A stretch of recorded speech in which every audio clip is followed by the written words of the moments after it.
નમસ્કાર વિદ્યાર્થી મિત્રો, પેન્ટેડ એપ્લિકેશન અપડેટ થઈ ગઈ છે. તમે સંપૂર્ણ સ્વાધ્યાયનું સોલ્યુશન્સ ધોરણ 11-12 કોમર્સના વિદ્યાર્થી બિલકુલ ફ્રીમાં મેળવી શકશો. દરેક વિષયનું ક્યાંથી મળશે તો જુઓ, અહીંયા તમને અલગ અલગ ઓપ્શન દેખાય. સ્ટાન્ડર્ડ 9, 10th, 11th, 12th એની બાજુમાં છે પેન્ટેડ સાથી, એમાં ક્લિક કરવાનું.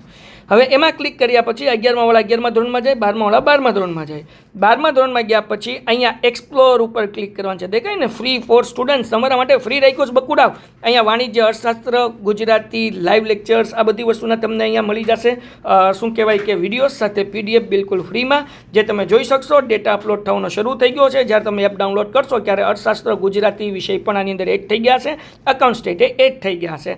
નંબર 2, તમે લોકો અગર પેડ બેચમાં જોઈન થવા માંગો છો, લાઈવ લેક્ચરમાં જોરદાર ટીમ પાસે ભણવા માંગો છો, તો ધોરણ 11ના વિદ્યાર્થીઓ અહીંયાથી જોઈન થઈ શકે છે અને ધોરણ 12ના વિદ્યાર્થીઓ 12માંથી જોઈન થઈ શકે છે. હવે વિદ્યાર્થી મિત્રો, આખું વર્ષ આપણે જોરદાર તૈયારી કરીએ છીએ. 11મા ધોરણના વિદ્યાર્થીઓને અત્યારથી જ બોર્ડની તૈયારી કરાવી છે અને 12મા વાળા વિદ્યાર્થીઓને બોર્ડ માટે તો મસ્ત મજાની તૈયારી થાય છે. વધારે માહિતી તમે એક્સપ્લોર ઉપર જાશો એટલે આખી બેચની તમને અહીંયા મળી જશે. વધુ માહિતી માટે કોલ પણ કરી શકો છો. તો પેન્ટેડ ડાઉનલોડ કરો અને અપડેટ કરો, જેથી તમે લોકો સારું રિઝલ્ટ લાવી શકો. Good bye. નમસ્કાર વિદ્યાર્થી મિત્રો, સ્વાગત છે તમારું તમારી પ્રિય યુટ્યુબ ચેનલ પેન્ટેડ સાથીમાં. મિત્રો, આજના વિડીયોમાં આપણે ધોરણ 11 ગુજરાતીના પ્રકરણ 5 છપ્પા ઉખાણાના સ્વાધ્યાયના પ્રશ્નો અને તેના ઉત્તર જોઈશું. પ્રશ્ન 1, નીચેના પ્રશ્નોના ઉત્તર એક એક વાક્યમાં લખો. 1, નગરમાં આગ લાગવાથી કોણ ભય અનુભવતું નથી? જવાબ, નગરમાં આગ લાગવાથી પંખી ભય અનુભવતા નથી. 2, ઉંદર શા માટે શોર કરે છે? જવાબ, નગરમાં લાગેલી આગથી ડરીને ઉંદર શોર કરે છે. 3, કોની અનુભવરૂપી પાંખ આકાશમાં વિહરે છે? જવાબ, જ્ઞાનીજનોની અનુભવરૂપી પાંખ આકાશમાં વિહરે છે. પ્રશ્ન 2, નીચેના પ્રશ્નોના મુદ્દાસર ઉત્તર લખો. 1, પહેલા છપ્પા દ્વારા અખો શું કહેવા માંગે છે? જવાબ, પહેલા છપ્પા દ્વારા અખો એમ કહેવા માંગે છે કે અનુભવ જ્ઞાન જ જીવનની અનેક વિટંબણામાંથી બહાર નીકળવાનો સાચો રાહ બતાવે છે. અખો ઉંદર અને પંખીના ઉદાહરણ દ્વારા આ હકીકત સ્પષ્ટ કરે છે. જો નગરમાં આગ લાગે તો પંખીને એનો કોઈ જ ભય લાગતો નથી, કેમ કે આગથી બચવા તે ઉડી શકે છે અને પોતાની જાતને બચાવી શકે છે. પણ ઉંદર બિચારા ક્યાં જાય, એટલે ડરના માર્યા શોર મચાવે છે. આમ અજ્ઞાની જનો ઉંદર જેવા છે.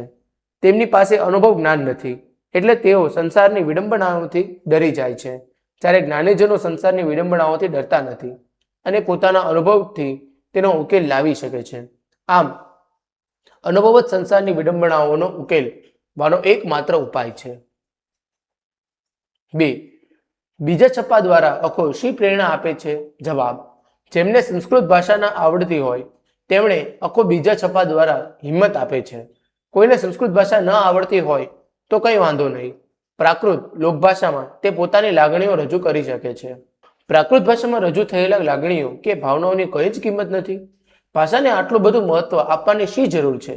જેમ યુદ્ધના મેદાનમાં યુદ્ધો ભાષાથી નહીં પરંતુ બહાદુરીથી લડાય છે, આમ ભાષા મહત્વની નથી પરંતુ તેના દ્વારા રજૂ થતી લાગણીઓ મહત્વની છે. આમ અખો સૌને પ્રેરણા આપે છે કે જીવનનો સઘળો વ્યવહાર મૂળાક્ષરના 52 અક્ષરો પર ભલે આવતો હોય, પણ એથી પણ 53મા અક્ષરથી પરમ તત્વ પરમાત્માને જે જાણે છે તેનો બળો પાર થઈ જાય છે. 3, 52નો સઘળો વિસ્તાર એટલે શું? જવાબ, જીવનનો સઘળો વ્યવહાર મૂળાક્ષરના 52 અક્ષરથી રચાતી ભાષાનો વિસ્તાર જીવનનો સઘળો વ્યવહાર. જેમ મૂળાક્ષરના 52 અક્ષરો પર ભલે ચાલતો હોય, પણ એથી પણ 53મા અક્ષર રૂપી પરમ તત્વ પરમાત્માને જે જાણે છે તેનો બેડો પાર થઈ જાય છે. પ્રશ્ન 3, મુદ્દાસર નોંધ લખો. 1, આવી નગરમાં લાગી લાઈ છપ્પા દ્વારા રજૂ થયેલા જ્ઞાનના મહિમા વિશે નોંધ લખો. જવાબ, નગરમાં અચાનક આગ લાગે તો પંખી સહેજ પણ ફરિયાદ કરતું નથી અને ઉડીને આગથી બચી જાય છે, પરંતુ પાંખ વગરના ઉંદર આગથી બચવા માટે ક્યાં જાય? ઉંદરો ડરના માર્યા અવાજ કરીને શોર મચાવે છે. અજ્ઞાની માણસોનું પણ આવું જ છે.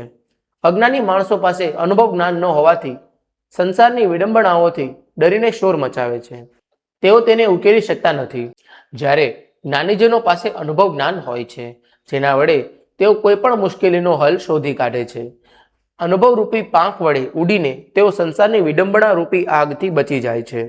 અનુભવ જ્ઞાનના બળે તેઓ જીવનની સારી રીતે પસાર કરી શકે છે. ટૂંકમાં કહીએ તો અનુભવ જ્ઞાન સંસારની વિડંબનાઓમાંથી ઉગરવાનો એકમાત્ર ઉપાય છે. 2, ભાષા વિશેના અખાના વિચારો વિશે નોંધ લખો. જવાબ: અખો ભાષાને મહત્વ આપતો નથી, તે ભાષાને મહત્વ આપનારને મૂર્ખ કહે છે. અખાના માટે જેમ યુદ્ધ ભાષાથી નહીં પરંતુ બાહુદી રીતે લડાય છે અને તે રીતે લડનાર જ સાચો શૂરવીર કહેવાય છે. અખાના માટે ભાષા કરતાં તેમાં રજૂ થયેલી ભાવનાનું જ વધારે મહત્વ છે. જો કોઈને સંસ્કૃત ભાષા ન આવડતી હોય તો શું થયું? લોકભાષામાં પણ વ્યક્તિ પોતાની લાગણી વ્યક્ત કરી શકે છે. લોકભાષામાં લાગણીઓ રજૂ કરવાથી તેનું મહત્વ ઘટી જતું નથી. જીવનનો સઘળો વ્યવહાર મૂળાક્ષરના 52 અક્ષરથી ચાલે છે, પરંતુ એથી 53માં અક્ષરરૂપી પરમ તત્વ પરમાત્માને જાણે તો તેનો બેડો પાર થઈ જાય છે, અર્થાત તે સંસારમાંથી મુક્ત થઈ જાય છે. પ્રશ્ન 4. નીચેના પ્રશ્નોના ઉત્તર એક એક વાક્યમાં લખો. 1. કવિએ કયું અચરજ જોયું? જવાબ: કવિએ પડછાયાનું અચરજ જોયું. 2. કાયા ઉપર શું છે? જવાબ: કાયા ઉપર હાડકાં, વાળ, લોહી, નખ અને ચામડી છે. 3. હંસ ક્યાં બેસતા નથી? જવાબ: હંસ સરોવર કાંઠે બેસતા નથી. 4. કવિએ કોને સરોવર કહ્યું છે?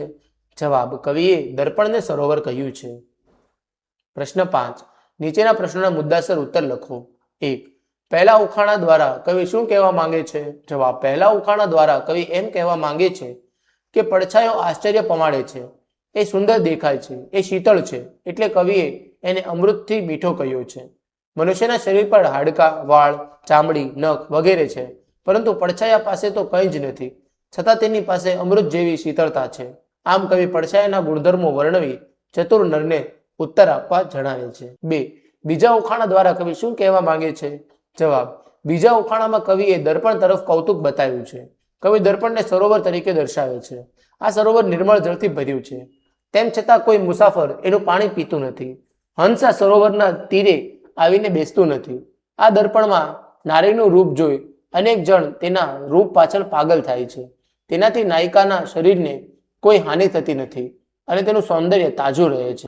ઉખાણાના અંતમાં કવિ કહે છે કે ભલે એ દર્પણ આકરું લાગે, છતાં પતિ પાસે દર્પણ મંગાવતી પત્નીને તો એ દર્પણ જોઈ 16 શણગાર સજીને પોતાના યૌવનને પૂર્ણ કરવાની હોશ છે. મિત્રો, અહીં આપણો સ્વાધ્યાય એ પૂર્ણ થાય છે. તમે હજુ સુધી પેન્ટેડ સાથે સાથે ન જોડાયા હો તો આજે જ પેન્ટેડ સાથેને સબસ્ક્રાઇબ કરો. હવે આપણે મળીશું એક નવા પાઠના સ્વાધ્યાયના પ્રશ્નો અને તેના ઉત્તરો સાથે. નમસ્કાર વિદ્યાર્થી મિત્રો, પેન્ટેડ એપ્લિકેશન અપડેટ થઈ ગઈ છે. તમે સંપૂર્ણ સ્વાધ્યાયનું સોલ્યુશન્સ ધોરણ 11, 12 કોમર્સના વિદ્યાર્થી બિલકુલ ફ્રીમાં મેળવી શકશો. દરેક વિષયનું ક્યાંથી મળશે તો જુઓ, અહીંયા તમને અલગ અલગ ઓપ્શન દેખાય. સ્ટાન્ડર્ડ 9, 10th, 11th, 12th એની બાજુમાં છે પેન્ટેડ સાથી, એમાં ક્લિક કરવાનું. હવે એમાં ક્લિક કર્યા પછી 11મા વાળા 11મા ધોરણમાં જાય, 12મા વાળા 12મા ધોરણમાં જાય. 12મા ધોરણમાં ગયા પછી અહીંયા એક્સપ્લોર ઉપર ક્લિક કરવાનું છે. દેખાય ને, ફ્રી ફોર સ્ટુડન્ટ્સ, તમારા માટે ફ્રી રાખ્યું છે બકુડાવ. અહીંયા વાણિજ્ય, અર્થશાસ્ત્ર, ગુજરાતી, લાઈવ લેક્ચર્સ, આ બધી વસ્તુના તમને અહીંયા મળી જશે. શું કહેવાય કે વિડીયોઝ સાથે PDF બિલકુલ ફ્રીમાં, જે તમે જોઈ શકશો. ડેટા અપલોડ થવાનો શરૂ થઈ ગયો છે. જ્યારે તમે એપ ડાઉનલોડ કરશો ત્યારે અર્થશાસ્ત્ર, ગુજરાતી વિષય પણ આની અંદર એડ થઈ ગયા છે. અકાઉન્ટ સ્ટેટ એડ થઈ ગયા છે. નંબર 2, તમે લોકો અગર પેડ બેચમાં જોઈન થવા માંગો છો, લાઈવ લેક્ચરમાં જોરદાર ટીમ પાસે ભણવા માંગો છો તો ધોરણ 11ના વિદ્યાર્થીઓ અહીંયાથી જોઈન થઈ શકે છે અને ધોરણ 12ના વિદ્યાર્થીઓ 12માંથી જોઈન થઈ શકે છે. હવે વિદ્યાર્થી મિત્રો, આખું વર્ષ આપણે જોરદાર તૈયારી કરીએ છીએ. 11મા ધોરણના વિદ્યાર્થીઓને અત્યારથી જ બોર્ડની તૈયારી કરાવી છે અને 12મા વાળા વિદ્યાર્થીઓને બોર્ડ માટે તો મસ્ત મજાની તૈયારી થાય છે. વધારે માહિતી તમે એક્સપ્લોર ઉપર જાશો એટલે આખી બેચની તમને અહીંયા મળી જશે. વધુ માહિતી માટે કોલ પણ કરી શકો છો. તો પેન્ટેડ ડાઉનલોડ કરો અને અપડેટ કરો, જેથી તમે લોકો સારું રિઝલ્ટ લાવી શકો. Good bye.